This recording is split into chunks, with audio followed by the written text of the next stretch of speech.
Bienvenidos a una nueva edición de Expreso de Oriente. Yo soy Albert Naya y es un placer acompañarles. Titulares. Irán escogió nuevo presidente y se decantó por Masoud Pezeshkian. El autoproclamado reformista se impuso con el 53% de los votos. Nuestra corresponsal en Teherán nos explica qué significa la palabra reformismo en un país que camina a las órdenes del poder supremo ayatolá. En Gaza, la hambruna se expande por todo el territorio y expertos independientes apuntan que habría provocado 34 muertes desde el comienzo de la guerra. La mayoría eran menores de edad. Tendremos análisis de la situación. Y en Turquía, el gobierno de Erdogan asegura abrirse a negociar con el presidente sirio Bashar al-Assad. Después de 13 años, Ankara y Damasco parecen acercarse, pero ¿en qué contexto se producen estos movimientos? Lo sabremos con nuestro corresponsal en Estambul. Comenzamos. Solamente el 40% de la población de Irán votó y lo hizo en favor de Masoud Pezeshkian, parlamentario autoproclamado reformista que batió a su rival, el conservador Said Jalili. Conozcamos el perfil del actual líder. Masoud Pezeshkian tiene 69 años, es cirujano cardíaco y legislador desde hace mucho tiempo. Ha sido catapultado al centro del escenario como el nuevo presidente iraní tras ganar unas elecciones anticipadas. Felicidades al entendido y querido pueblo de Irán por su victoria. Han completado el trabajo y dado un gran paso adelante.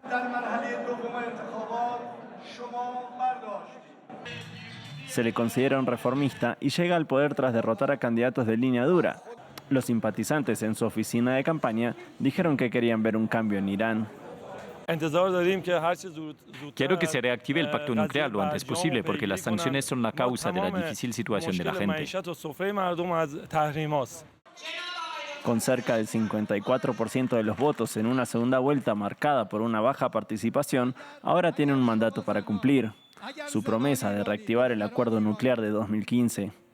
Y se opone totalmente a que las patrullas policiales impongan el pañuelo obligatorio a las mujeres.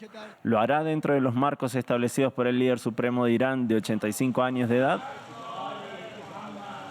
Hay algo que debemos suponer que ha sucedido, y es que las altas esferas del poder en la República Islámica, la oficina del líder supremo y los generales de la Guardia Revolucionaria han tenido un buen conocimiento de la sociedad iraní y han decidido que se trata de una población muy enfadada. Tenemos que crear un espacio político. De lo contrario, acabaremos con más protestas callejeras y demás.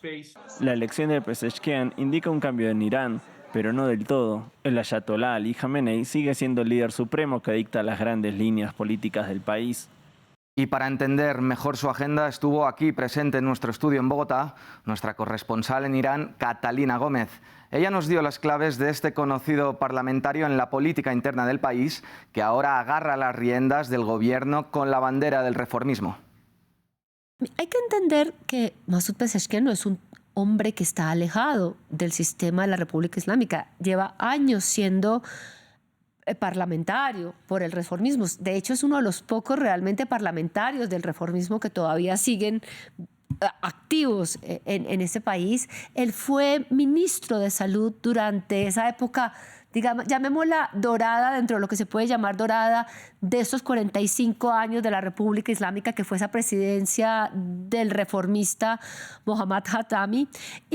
Tuvo medidas que fueron importantes e impactaron dentro de la sociedad. Él ha hablado, obviamente, de que gobernará para todos los iraníes. Él ha hablado de menor presión en la sociedad, de mayores libertades, por ejemplo, en el área del Internet, en mayores libertades y en no presión para las mujeres que son reprimidas en la calle simplemente por no querer llevar el velo o vestir diferente. O sea, lo que vamos a notar con Pezeshkian es una manera diferente de hacer las cosas y obviamente también de intentar abrirse muchísimo más al mundo. Veníamos de un gobierno absolutamente conservador, radical, encerrado solamente mirando hacia el este, hacia Rusia, hacia China.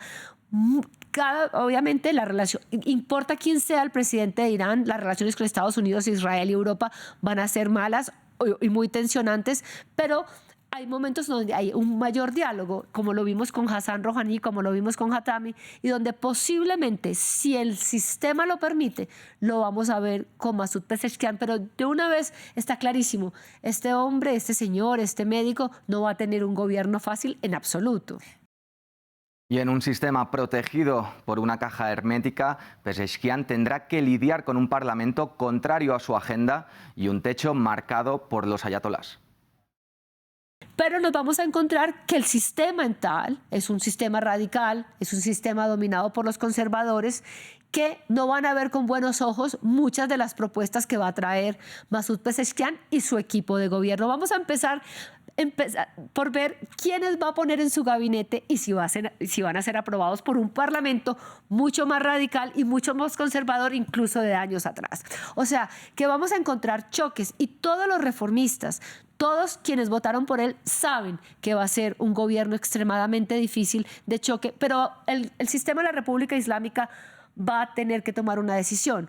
O nos encontramos frente a un momento de confrontación, como sucedió en varios gobiernos, incluso con Mahmoud Ahmadinejad, donde chocaron y esto impidió que el sistema siguiera adelante y una mayor división en la sociedad, o le van a dejar permitir y hacer esas reformas o esas políticas a ver si de alguna manera tiene resultado. Vamos con Gaza porque la situación humanitaria no hace más que empeorar y esta vez desde Expreso de Oriente pondremos el acento en la hambruna que está afectando a la infancia. En medio de intensos bombardeos y escasa ayuda humanitaria, la malnutrición es severa. La ONU avisó que los niveles de hambruna afectan en su mayoría a los menores de edad. Según apuntan, 34 personas han muerto por malnutrición. Para completar esta información tenemos con nosotros a Susana Mangana, investigadora de Derechos Humanos. Muchas gracias, Susana, por acompañarnos. Estamos hablando de una hambruna provocada que se expande en todo el territorio gazatí.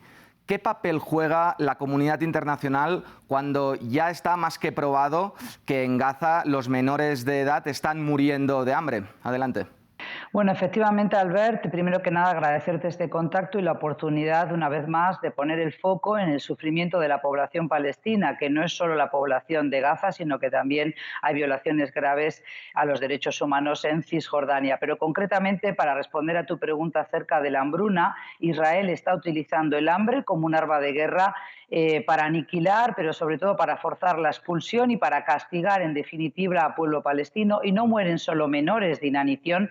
Obviamente que los bebés o los niños prematuros o las mujeres embarazadas son la población más vulnerable y por tanto que padece esa hambruna, pero también la padecen adultos, con lo cual es muy triste que en el siglo XXI tengamos que ver que se utiliza la hambruna y el hambre y causar este sufrimiento a una población entera. ¿Cuáles pueden ser a largo plazo las consecuencias para estos niños y niñas?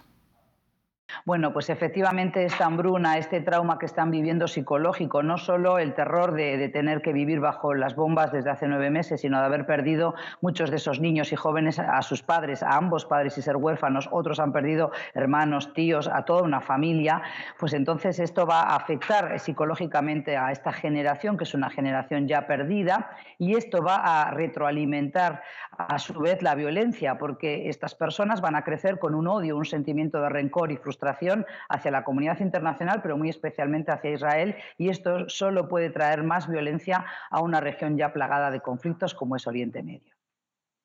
¿La hambruna infantil, en este caso, puede ser catalogada como un genocidio en el marco del derecho internacional? A ver, con la palabra genocidio siempre topamos con los vericuetos legales, siempre topamos con las disquisiciones semánticas, pero lo que sí está claro, y eso está probado, es que Israel ha incurrido en violaciones muy graves a todo tipo de derecho humano, pero sobre todo al derecho internacional y al derecho humanitario. Es decir, no ha respetado el principio de proporcionalidad y además también ha estado infringiendo un daño, un sufrimiento innecesario a la población palestina que nada tiene que ver con el derecho a la legítima defensa ni a cuidar y preservar la seguridad de sus ciudadanos, con lo cual efectivamente a Israel ya Naciones Unidas lo ha condenado por crímenes de lesa humanidad, igual que ha condenado, hay que recordar también, a los dirigentes de Hamás. Pero en cualquier caso aquí tenemos a un Estado ocupante que no está garantizando el acceso a alimentos y a condiciones básicas para mantener la dignidad de un pueblo, que es una obligación de todo Estado ocupante, como es el caso de Israel. Muchas gracias, Susana, por estar aquí con nosotros en France 24. Pasamos a Turquía porque su presidente Recep Tayyip Erdogan sorprendió con unas declaraciones de acercamiento al presidente sirio Bashar al-Assad. Con las relaciones rotas desde que comenzó la guerra en 2011, Turquía ha llevado a cabo numerosas operaciones militares en territorio sirio y controla amplias zonas del norte del país. A la vista de las palabras del presidente turco, Ankara se muestra dispuesta a restablecer lazos con Damasco, un movimiento diplomático de gran dificultad a juzgar por los años que ambos países llevan enfrentados y por la alianza de Ankara con milicias islamistas, enfrentadas a la vez al gobierno sirio. La declaración vino en un contexto de grandes enfrentamientos entre la población turca contra refugiados sirios, en un país que acoge a más de 3 millones del país vecino. Nuestro corresponsal Adrià Rocha, ahora mismo en Estambul, unas palabras de acercamiento diplomático que vinieron en medio de máxima tensión y violencia contra la población siria.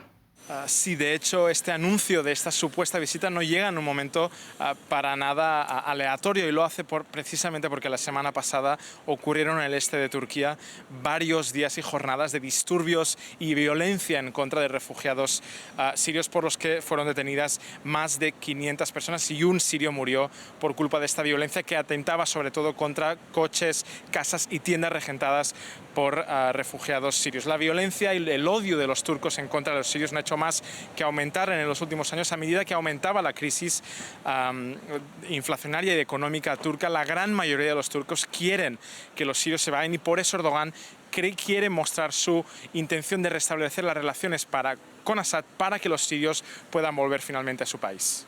Un acercamiento donde Putin ya se ha ofrecido como mediador. Nosotros llegamos así al final de esta edición de Expreso de Oriente. Muchas gracias por acompañarnos y los invito a seguir toda la información en france24.com.